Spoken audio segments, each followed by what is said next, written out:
Welcome back to Pounding the Table. I'm Dominic Rinaldi. We have a special interview for you today. We have the CEO and founder of 7investing, Simon Erickson. Welcome, Simon. Dom, thanks very much for having me. I'm excited to be here with you. I am so excited about this interview and I've followed you on Twitter. I listened to your guys' services and a lot of former analysts from other companies too that work with you. So it's kind of been like a long journey of just seeing how you guys have grown. Wanted to go through some questions that I know the audience would be interested in and just learning about your history, how you got here to this point, and also what 7investing is focused on around investing in different industries and kind of how you guys view the market today. Yeah, perfect. Where would you like to start? Should we start from the beginning? I like water Yeah. at the beach, Yeah. I would love to just understand how this all got started for you, because I know it didn't just start out right out of college for investing. Walk us through your journey to now, from out of college to now, and how you got to become a founder and CEO of an investing firm. Yeah, well, thanks very much. Investing is such a personal journey, right? So each of us has got a different story, which kind of changes the perspective of how you think of the markets and how you want to be an investor. For me personally, I came out of college as a chemical engineer. I did some time to pay through college and a chlorine gas production block. And as you can believe, a little different than investing. Swatting mosquitoes in the Texas heat, it was fantastic. But I mean, like, everybody there was working really hard, and they all wanted to save for their families and college and everything else that we all want to. And just kind of makes you appreciate, how hard work can translate into your future returns and how important it was to start investing, and not even just putting it into the bank and, CDs and short-term investments, but the stock market as a long-term compounder of wealth. And so my journey was, after engineering, I went into a technical sales role, as I know you're already very familiar with as well, Dom, traveling around the country, and that Courtyard Marriott rooms, it felt like my room, Yes. four nights of the week. And get your points. Exactly. Those were the best part, But it was always looking at what is new. I was a specialty chemical sales rep, always looking. Every customer wanted to say, hey, if we develop this, we can differentiate ourselves from competitors. We have higher margins. We want to do something new, whether that was organic agriculture, whether that was deep sea, deep water drilling. I mean, it was a whole bunch of different things, but we saw a lot of common ground. And that kind of influenced me, right, to go back and get an MBA in entrepreneurship. Worked for a large oil company in their M&A group and VC group, kind of strategy and planning and business planning and things like that. Following a stint doing that, went and worked for the Motley Fool, where it was not internal to the company and building out those programs, but kind of looking at things externally as an investor and saying, okay, where are the best opportunities that I want to put my money into? And how can we size up how those companies are doing? And then in March 2020, my favorite part of the story is founding 7investing, where I put together just an absolute incredible team of stock pickers. And we provide a diverse buffet of options, 7 top stock recommendations in the market every single month. And we're learning a lot from each other, and we're really having a lot of fun. Now, I'm curious because I know my background with my family, we didn't talk about investing. It was something that I didn't realize till later on in life to get involved in. Did your parents talk about personal finance with you, or was that all new when you got to college? All new. I don't share a whole lot of this, but I'll tell you that I was born in rural Iowa. I had a dad who worked in fertilizer plants and, kind of was a real operational kind of guy. Challenged us to save, always said, hey, save your money, but certainly no exposure to the stock market or individual equities or anything like that. I think it starts with a mindset. You just got to want to think long term and see where do you want your future to go, and then kind of along the way, what steps can you take to get there? Having that patience, right? Being able to, I think we live in a world of instant gratification. We want our money now and hit the lotto. Sometimes you can get lucky, I guess, if you're willing to do trades like that. But the safer bet that's shown that we've seen in the industry, just like the little stock arrows that we have on both of our backgrounds here, up and to the right, if you're willing to hold for a long term. So can you walk our viewers through your investing approach and strategy for 7investing to really, how do you sift through the entire market to find the winners that then end up being your stock picks for that week or month? Yeah, I think that like the buzz line for this, Dom, would be maybe the hockey puck investor, right? The Wayne Gretzky investor. We might owe Mhm. Wayne some royalties if we say that, but it's the whole of. I'm a big believer in where's the market going, and Yeah. that sounds a lot easier than it really is. But what it really means is I spend my time looking at a lot of things differently than a lot of institutional investors do. And by that, what I mean is we've got an obsession in the current investment world on quarterly results, right? How much attention is being paid to did the company hit or miss its current quarterly expectations?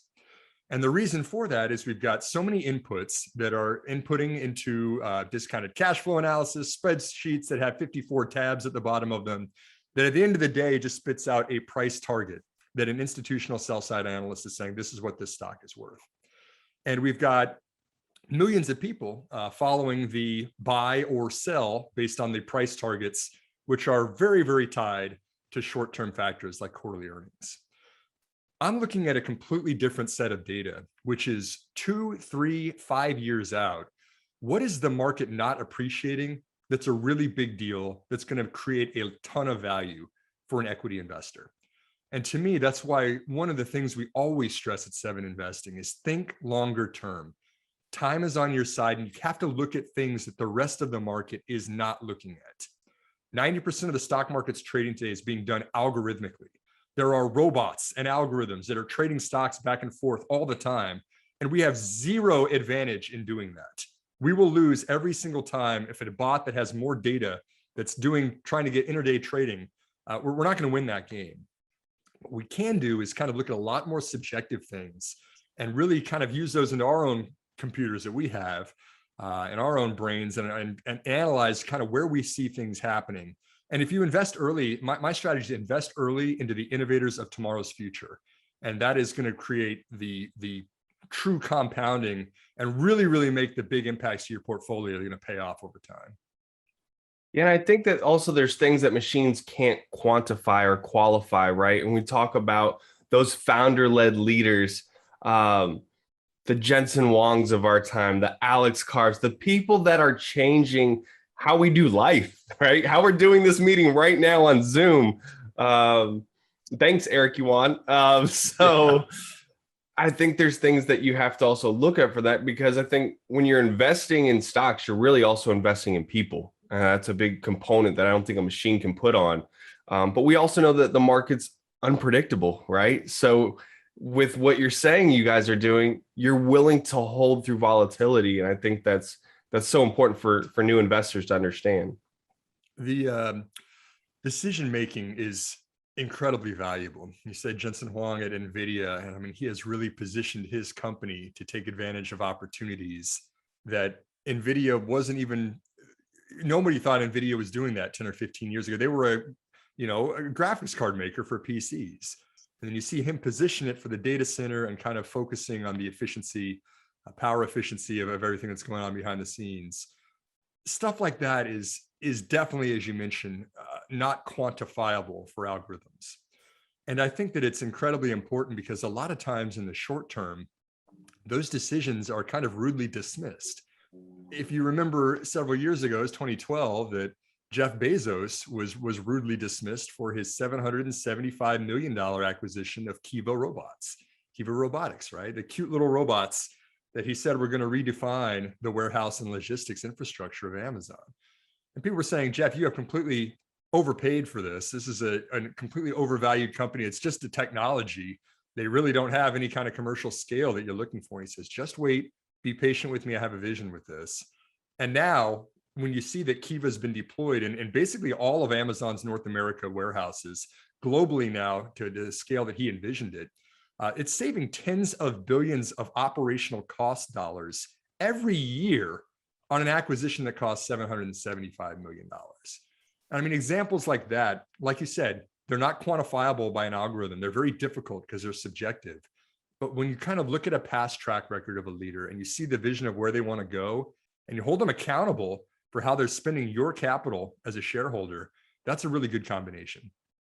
I think a big point that you hit on is doing your own due diligence. We talk about here on Pounding the Table, do your own DD. You can't borrow my conviction.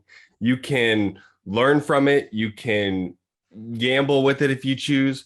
But at the end of the day, what's going to hold you through your volatility through those moments when a company goes 50% down, which Amazon had moments of that ever even greater, is your confidence in what they're achieving, and is your thesis broken, or is everything still intact and the market's overreacting?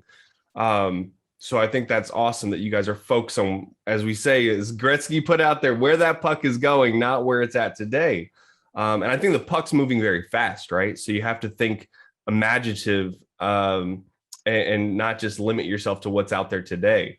So with being a chemical engineer and working in strategy for M&A, and all these different experiences, would you say that's attributed to you becoming a more well-rounded investor, or what would you say your experiences have helped you with investing? Yeah, I think that a lot of it is, the calculating and the formulas and the quantitative aspect of it certainly applies. But I think probably the biggest takeaway from all of that is that scale is really important. And if you're talking amongst engineers, what that means is something that a chemist is looking at in the lab that is working fine when you're in an R&D environment. Yeah. You have to realize you're going to be bringing this to global operations. If you're looking at catalysts that are extremely toxic, but in a lab setting, you've got the coats and everything like that to control them. You've got to think twice if you're going to unleash something like that on production. And just also some things that seem really neat when you've got them extremely controlled are very, very difficult, right? It's at Jurassic Park, right? They controlled the raptors when they were small, but then they overrun the park. It's the same idea. Investing is the same way, because markets have got a lot of innovators. There are a lot of entrepreneurs out there that are quite honestly trying to change the world. They're trying to go out there and get as much attention and the best people and make a ton of money for their very small businesses. But the true reality is it's very, very difficult for more than a couple of years to maintain outsized growth rates.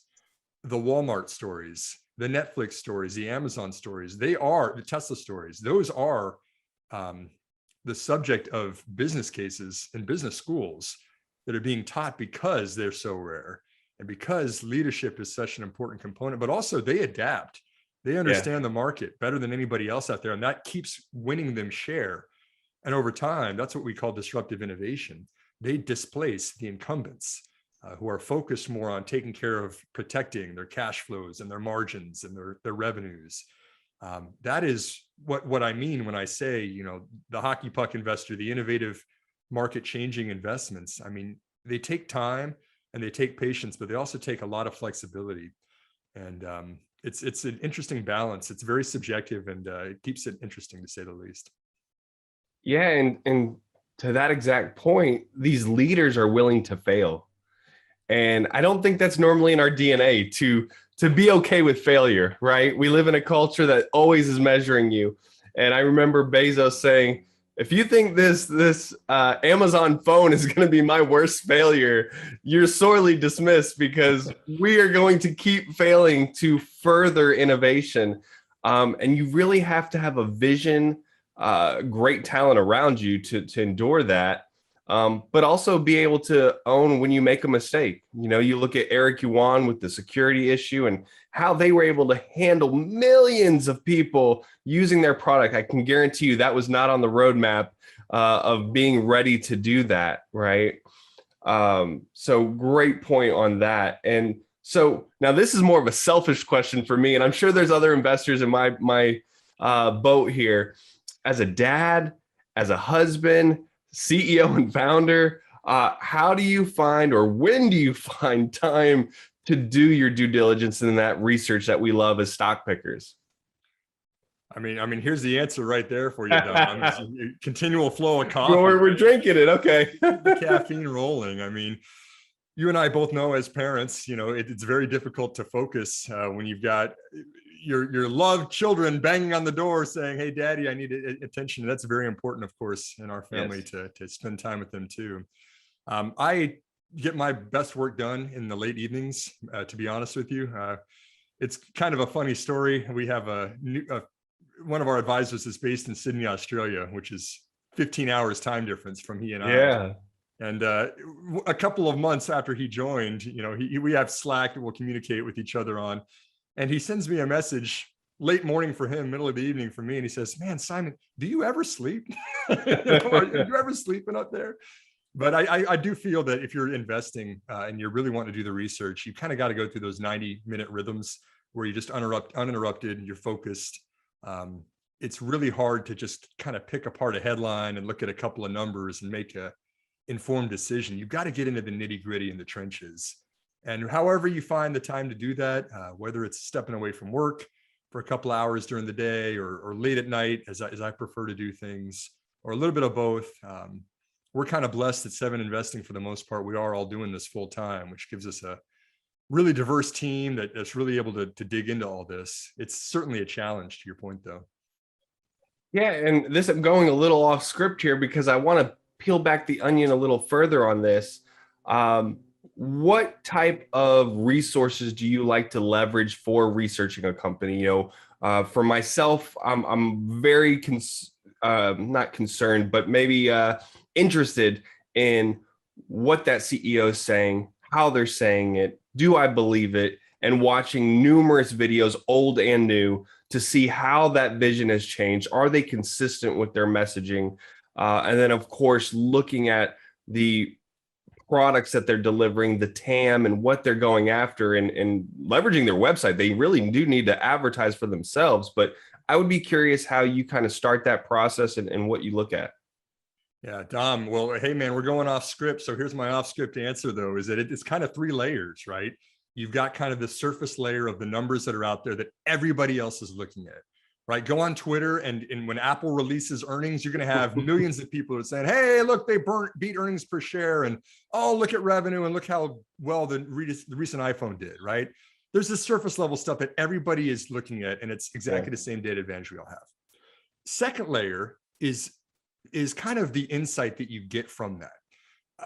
Rather than just looking at earnings per share, say, okay, operationally, what is Apple doing? And maybe we don't use Apple because Apple is such a big organization, but think about a smaller company that's really focused on accomplishing 2 or 3 things.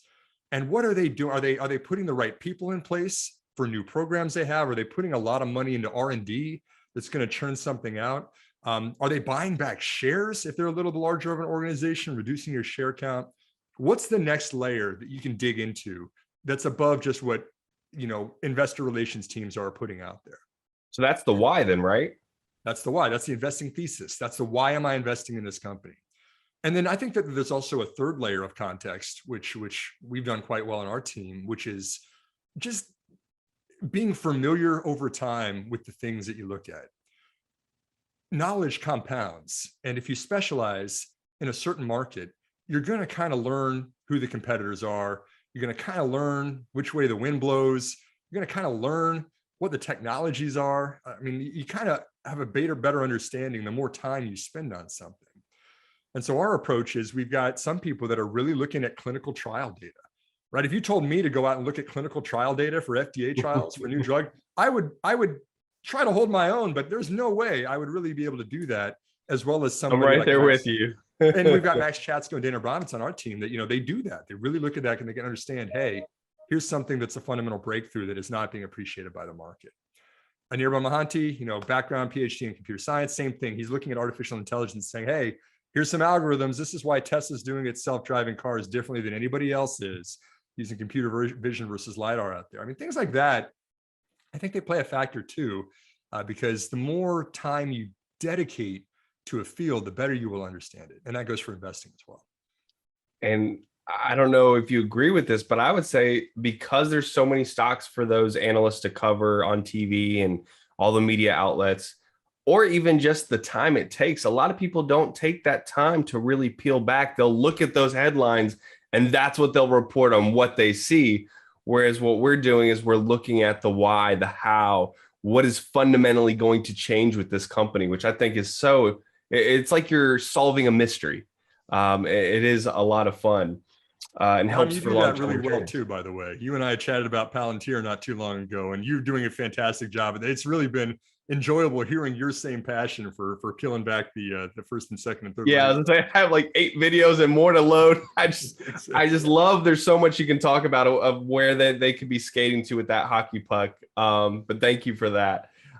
So looking at the technology sectors and where our world's headed, and the digital transformation that's been accelerated through COVID-19, I think maybe we even knew it was going to happen as far as digital transformation, but not this fast. What are the characteristics that, or sectors that you're most interested in? That's a loaded question, I know. 3 beer conversation. I mean, that's one we got or 3 bourbon conversation. We can talk about that. Yes. Our choice of drink is definitely bourbon. I mean, I think that kind of the world is shifting to the cloud, and we know that, and the world is shifting to AI, and we know that. But like, we really haven't seen AI deployed in a consumer-facing way yet. We've seen AI; it's been on the spam filters that Gmail has used for decades, right? And we're starting to see some businesses saying, okay, how do we use machine learning to actually train and then use inference based on huge data sets that we've had? But it really is still a mystery, I would say, for most people. Even most businesses don't know how, or understand how they should be using AI. But I just kind of think that in my kind of opinion, the consumer is where the real money on this is going to be the really interesting piece, right? And what do I mean by this? I mean, how many things during the day are you spent that may or may not be called a hassle? Whether it's, trying to figure out what insurance you should have for your home or for your healthcare insurance, booking doctor's appointments and making sure that they take your medical insurance that you have, scheduling things, calendar work, stuff that a lot of this could be offloaded if you just had something that understood the context of what you're asking for and understand exactly behind the curtain, all the data that you have. Alexa's trying to do this. Amazon is trying to do this with the digital assistant in your home, but we're still mostly using it for what's the weather today? Can you play Read me a bedtime story is what I do with my kids. Story. What's the stock price of my favorite company? Yeah. I mean, but if you could use a natural language processing coupled with machine learning, coupled with kind of understanding in a semantic search fashion, where it's not just keywords, but you're actually understanding the context of what you're asking. Something like that for the consumer is huge. And we've got to address privacy, and we've got to address big tech monopolies and all the other things that are out there. But something like that could simplify our lives, which are getting more and more complex as there's more and more options and more data out there. I think that's a multiple trillion-dollar opportunity for the company that cracks it. And that's why I invest in NVIDIA and Palantir, just 2 of my favorites. Exactly. Because data is growing. Yeah, AI is computationally heavy, right? And GPUs and all the, the custom silicon that you're seeing, the processors that big tech companies are developing, that's why they're doing that. Well, and we've seen, I actually just did a tweet last night around smart cities, and where, we're starting to see them in other countries. I can only imagine when they fully roll out here in the US of, I think when I think of AI, I think of making life easier, right? I think from a consumer perspective of convenience. I'm waiting for the AI robot that can fold my laundry and hang it up. That's right. Right. But for enterprise, there's so much use case too. I heard on an interview with the commercial lead in Palantir of 90% of data goes unused within an organization, or unaware of, or not used, most utilized as it should be. So there's a lot of opportunity, I think, to your point, with data. So this is a fun question because I have not had the opportunity to. Actually, you're my first CEO. This is awesome. This is perfect. Right. So what is the most memorable moment for you, or interview with a CEO, an inventor, or someone of that nature that you learned a lot or had a really just memorable experience from? Oh man, there's a lot of good answers to this. Yeah, there's a lot, and you don't want to knock anyone off the list, but just maybe you don't even have to say it's the most memorable, but just one that sticks out to you that was like, wow, I got to do that. Yeah, well, maybe just to give some name drops first. I mean, I think that Worley at StrangeWorks up in Austin, Texas, who's working on quantum computing, is doing some fascinating work right now, which is misunderstood and undervalued by the market.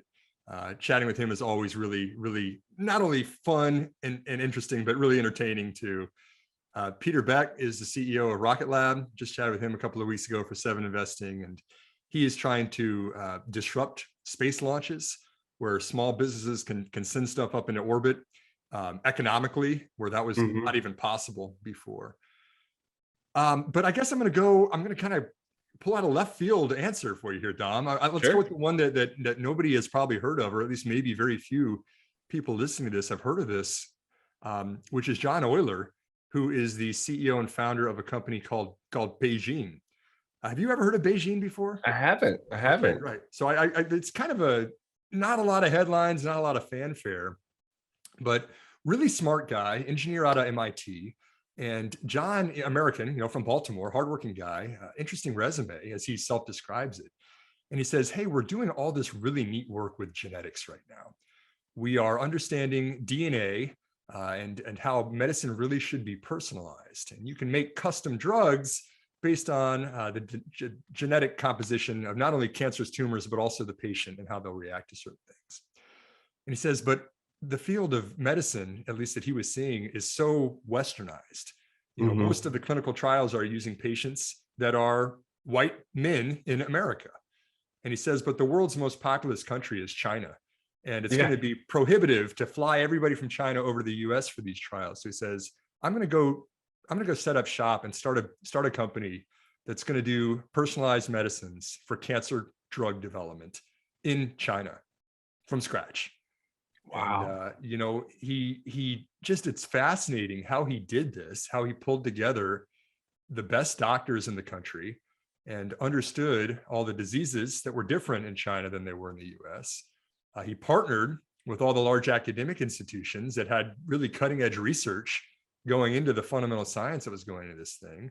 And then he had millions of patients, tens of millions of patients that were immediately really grateful that he was bringing novel and innovative medicines to their country when they had no options before for some of the most serious conditions. And now you look at Beijing, it's last I checked, I think a $20 billion market cap company. I've lost track of it now, but to see that, I talked to John years ago when it was still getting off the ground, and seeing his vision and what he wanted to do. He wanted to be the Genentech of China, right? He wanted to build DNA-based medicine, personalized medicines for a country that had no access to that. And now you see even, China's insurance networks starting to figure out how to reimburse for these things. And the growth rates of things that are built in China now being used for the rest of the world because he set the bar so high from the beginning. Man, that one still gives me chills just hearing about how he was doing that and how he thought about his business. It was really That's fascinating. awesome. Like, what I love about that story is he identified a problem and identified how something could be done better and is not looked at, but is also contrarian and having to be bold and get out of your comfort zone, and taking the Western bubble hat that we wear sometimes, being exposed to only here, and starting a business and looking at a grander problem to solve from a different lens. That's awesome. So thank you for sharing that with our audience. So I know what mine is here. What is your biggest investing mistake that you've made? Oh man. So let's stay talking about China, right? Because that was a huge success what he did. But I got way too excited, I think about a decade ago, of these China microcap companies that were just showing 200 to 300% year-over-year growth rates. And I presumed that was sustainable. And in reality, as everybody is probably figuring I'm about to say, there were landmines all over the place, and disclosures were certainly not up to par as the SEC was putting on US listed companies. And a lot of those companies got delisted, from the US exchanges. And amazingly, I didn't lose all my money. I still don't know how I didn't, but it was poor practices as an investor. I was thinking way too short term and placing way too large of bets on things that had way too many risks. And I kind of look back on that and say that was a huge mistake. So for me, just to share with the audience on mine, I think some have seen it on Twitter, of how actually, I guess I got to be thankful for this mistake though, is that how I started individual investing was seeing a lot of media press on the cannabis boom back in end of 2018, early 2019, and these crazy returns that I thought would be life-changing if this is real, if this is happening.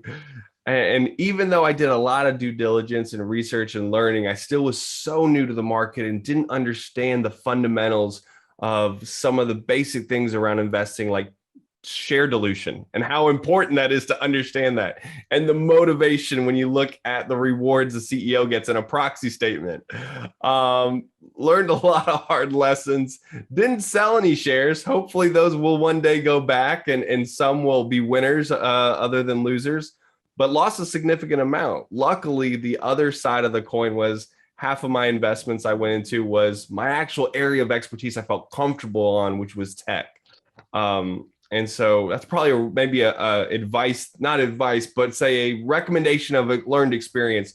If you have an area of expertise, maybe start there and doing your homework before investing, because you might know a little more there.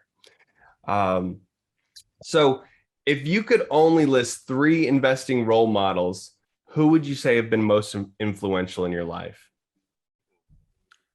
Yeah, I mean, I've got to be thankful for David Gardner at the Motley Fool. You know, he was my boss for 7 years and kind of opened my eyes to a lot of things. He's hung up his stock picking hat here recently to focus on other cool things. But I know that he's very proud of everything that we're doing at 7 Investing. So thank you to him for helping me in my journey as well. Others, I think that probably as an investor, I'm really, really amazed by Clayton Christensen's research. He is the father of Disruptive Innovation. He wrote The Innovator's Dilemma, which kind of changed how the enterprise thinks about things.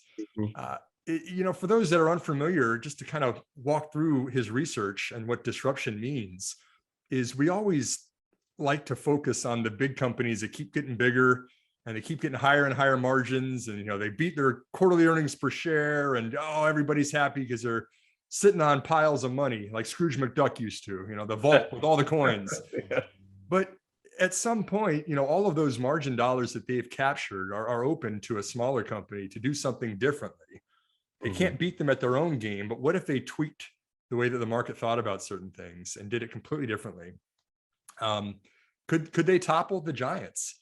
You know, is it possible decades ago that IBM one day is not the world's largest company?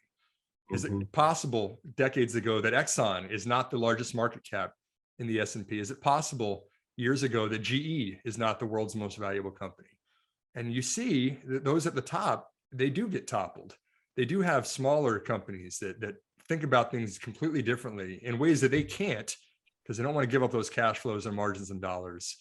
And I think that all of that research has been very influential for how I think about investing. It takes a lot more late nights with coffee when the kids are asleep, but it really, that's where when you talk about 10 baggers and, you know, the companies that can return you 10 times your money, you're going to find them in those kinds of pools. That's awesome.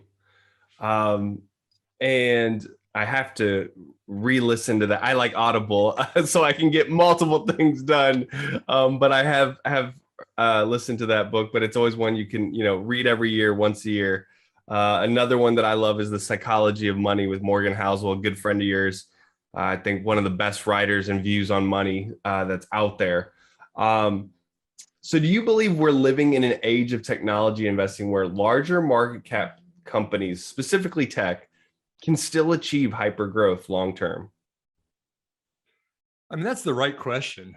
That is an incredible, I mean, there's so many layers to that question. Of the S&P 500 is market cap weighted. So the largest constituents are contributing outsized performance to it. And you look at Dom, I mean, the biggest tech companies have just continued to roll, right? What is it? Laissez l'ambon, temps roulé, let the good times roll. I mean, you look at both Apple and Microsoft, which are the 2 largest market caps in America, have been 5 baggers in 5 years. Yeah. Let that sink in. The largest companies in America are now 5 times the value that they were 5 years ago for investors. And that's amazing, first of all, but I kind of, this might be a contrary opinion to what a lot of other people think, but I don't think that we're going to see anywhere near that in the next 5 years. America doesn't want it. It wants to regulate its big tech companies. We're already talking about consumer privacy. We're throwing around the M word, monopoly, and we're already seeing Facebook's already been in the crosshairs of this. It has been for years. Amazon's going to be the next one. Google's already getting fined by the EU a couple $1 billion every year, which is nothing for Google, but that's a lot of money, and that might increase. So I think that the next couple trillions of dollars to add to those market caps are much more challenging, because there is a limit to kind of how big these companies, at least from a regulator perspective, they want them to actually become. No, I think that's very well said. For me, I think there's a threshold of where, okay, how fast can they multi-bag, right? And then that's where you really need to know thyself. And what's my ultimate goal? When am I actually going to touch this money? When am I going to use this? Or maybe if it's just passed on to my kids, then okay, it's fine to sit longer. But I think that that $1 to $2 trillion mark, it really then starts getting harder to start really growing fast. And to your point, it gets on the regulators' watch radar. I do think NVIDIA is definitely going to get to $2 trillion, just in my opinion. This is not financial advice, buy or sell. But one of the things and why I asked this question is because I think technology is changing how we've looked at investing historically. Right. To your point, moving to where the puck is going, you can't look at where it's been. And I think that investing, we are seeing and we're living in a world where retail investors want to do research. They want to understand their investments and invest in a better future. And I think this new push that we're seeing for that, I think will push companies to continue to grow. So that sweet spot is that, once you're over like 500 billion, you may get a 4 or 5 bagger, but it'll take a while. And only the best of the best. I think people sometimes forget that there's only so many Jensen Huangs and Jeff Bezos, and those are special stories. So you're always looking for who's that next investor you can have that kind of conviction and faith in. Yeah. And Don, can we go off script a little bit and just kind of talk about this some more, just to kind of show you kind of how I think about kind of things like this? But largest company in American market cap is Apple. What is Apple's cash cow and its bread and butter right now?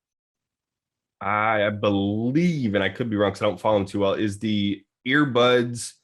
I would say the earbuds and probably the watch, but more the earbuds, I would think. Yeah, sure. Like components that support the iPhone, right? Like the services. iPhone, exactly. But you think about it, I mean, people have said we've reached peak smartphone. There has certainly been a plateau globally of the iPhone and the unit sales every year. And on top of that, we just saw Apple say, hey, it's not going to increase the price of its next high-end iPhone. It's going to eat the margins. Chips are getting more expensive, Dom. You and I both know this. So what is Apple going to do if it's not increasing the prices? It's going to eat those margins. And so that's a huge risk. Is Apple going to continue its trajectory that has brought it into the age it is? Maybe. Microsoft, what is Microsoft's cash cow every year? Yeah. So Excel, right? Enterprise, and now they've really taken the big bet and they said, we're going to make Windows 11 as a service. So now we got reoccurring revenue on an operating system. I don't know how well that's going to go over with everyone. But then again, we didn't think Adobe, everyone was laughing at Adobe when they did that, and look at Adobe now. Yeah. And not to mention the Alteryxes of the world. They're saying, hey, let us free you from Excel jail and give you your time back that you've devoted all those decades to Excel. Yes.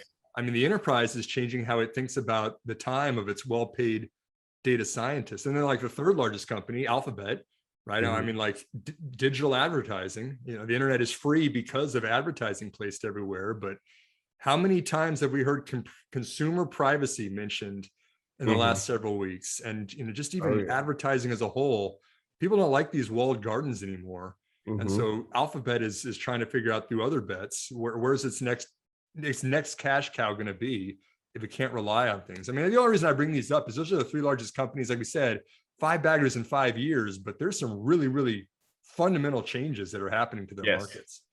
Yes, I think you hit on a good point of regulators don't want to see that monopoly growth. And I think what's also great is that we get to invest in smaller companies that want to go after the giants. You know, you look at a UiPath who's looking at leading an RPA and making life easier. How many times in your job, I know in mine, where you have repetitive tasks and you're like, boy, I just love to automate this and click one button or something, or somehow make this faster so I can get to my next task. And so there's so many innovative leaders that see problems. I think that's one of the things I look for when I invest in a CEO is I want someone who identifies a problem, addresses how severe and large the TAM is, and then goes out and solves it. And you look at Toby Lukey at Shopify. I can't buy a snowboard effectively on e-commerce. I'll just do it myself. And now look at what him and Harley have built there. That is, it's special when people are willing to go. Or Eric Yuan, he told Cisco, "Hey, we can do this better. We can do this better," and goes off and starts Zoom. So I think that's so exciting the times we're living in. Absolutely, I completely agree, 100%. So kind of concluding for. Because I could talk to you all day about stocks and what we both love so much. Part two, Dom. Part two. Yes, hey, I am always game for a part two. We could maybe even do like a stocks from scratch type of situation. We look at a new company. You got it. What investing advice would you have for those beginner investors who are young and who are starting out and just nervous, right? I talk to so many of my friends and they just don't know where to start, but also it's scary, right? To be trusting and putting your money that it'll grow. Yeah, it is. And it's just an educational thing that's going to take time, right? You're not going to come in day one and be an expert investor, right? Just like the first day of dental school, you're not going to know how to do every dental procedure that there is out there. Right. But you can compound your knowledge over time. It's no excuse to say, oh, I don't know how to do it today, so I shouldn't start. I mean, make today your day one where you go out and you start learning about a company. Watch this interview and maybe think about some of the things that Dom and I have chatted about and just say, okay, if I'm looking at this company and their earnings numbers, what's really important if this business is going to sustain long-term? Or if you start looking through an annual report and they start disclosing things for you. I mean, there's always an opportunity to learn more about these things. And I would encourage everybody who's new to investing is don't be intimidated. Nobody starts as a great investor. Everybody makes mistakes. We just talked about some of our mistakes on this podcast. I challenge there to be anybody that is doing this for a living to say that they've never made a big mistake, which all of us have. And make small mistakes maybe is a good piece of advice too. Don't go back the truck up on day one. Know that I can attest to that. You'll hone your process, knowledge compounds, but also write down why you're buying companies when you buy them. It's more work, it's more effort than just pulling the trigger, but your future self will thank you for having a thesis and saying, okay, I'm buying this because of this. And that way, if you're right, you're like, oh, great, I found the right thing. But if you're wrong, you can also look back and say, oh, hey, that's an interesting data point. That didn't work. Maybe I should think about that and avoid that in the next situation too. Yeah, it's funny you say that. I actually just did a tweet last night. I thought it would be fun to share with the FinTwit community.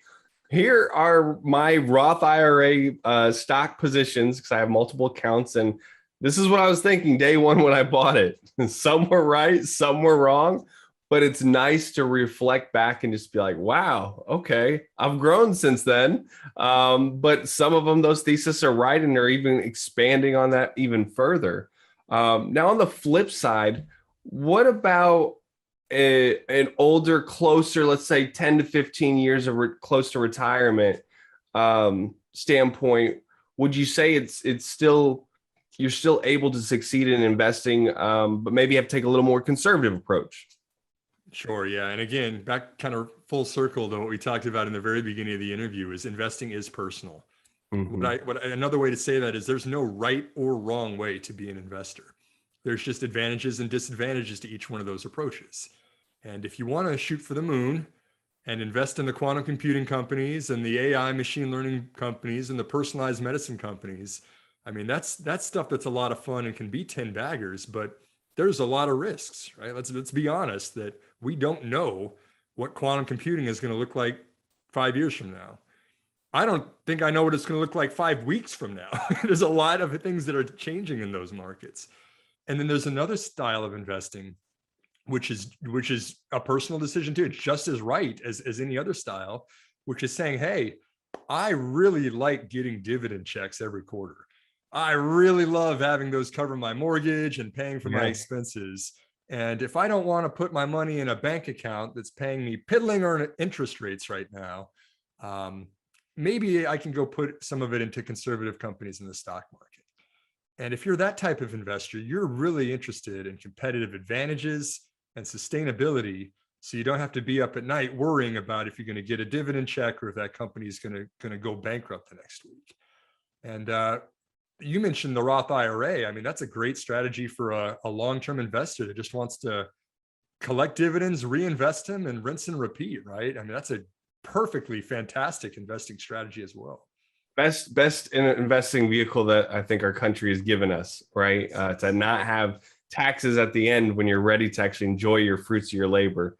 And I really love how you said investing is personal. That's what we strive for. You're talking about pounding the table. We in this network of specialists, we have people who trade. We have others that are long-term investors. We have others that are in NFTs and crypto. You have to find out what makes you passionate, what you're willing to put the time into DD and actually dive into and spend the hard work, like you said, those late hours and coffee, so that you can benefit from that. And I think you should know yourself and figure out what your goals are and then align that to what's personal to you. So I just think that's so beautifully said, is investing is personal. And so much on FinTwit, it's a great community. There's so many people to help each other out. But at the same time, I think there's also instances where people are not excited about someone not liking their stock, or why wouldn't you put this in your top 5?